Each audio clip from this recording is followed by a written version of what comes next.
SB19 nag-perform ng live sa AOS sa GMA7 kung saan kanila nga pong kinanta ang latest single nila na Visa.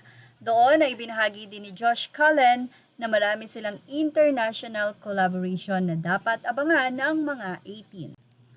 At akala nyo ba ang SB19 lang ang busy? No, pati ang kanilang mga fans ay busy rin.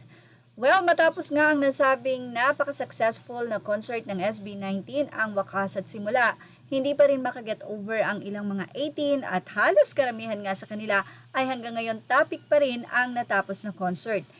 Samantala, nagpasalamat naman ang isang 18 matapos sa paper doll na natanggap nila mula sa Sony Music Philippines.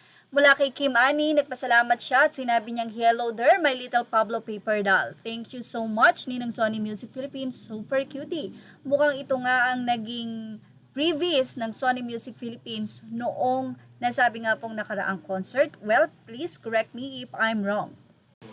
Kanya-kanya nga po na ipinakita ng mga fans ang nasabi nga pong paper doll ng SB19 na talaga namang napaka-cute. Kung naaalala nyo, noong mga 1980s or 90s, may mga ganitong paper doll na ikaw mismo ang magsusuot ng mga damit sa mga prinsesa or prinsipe na mga lalaki o babae na mabibili mo. Ngayon nga po ay ibinalik ito ng Sony Music Philippines na napakaganda nga pong idea.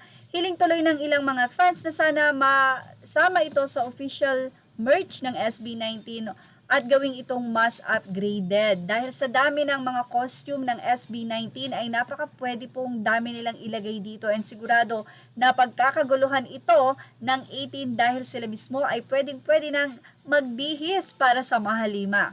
Sabi nila, ha, ang daming batang 90s ang makaka-relate dito. Please, sana masama sa official merch to.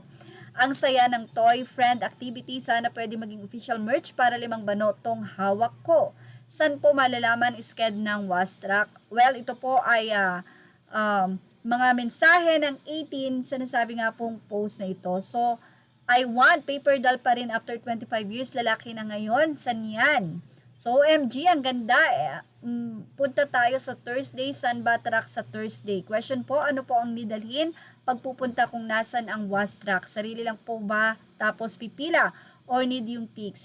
Thanks sa sasagot. Sana masarap ang ulam nyo araw-araw. So, yan po, ang mga sasagot po ng 18 dito sa ating YouTube channel. Ilagay na lang po ito sa ating comment section. At yan ang ating showbiz top update. Images are all credit to the rightful owners. Please like, share, and subscribe. Thank you for watching.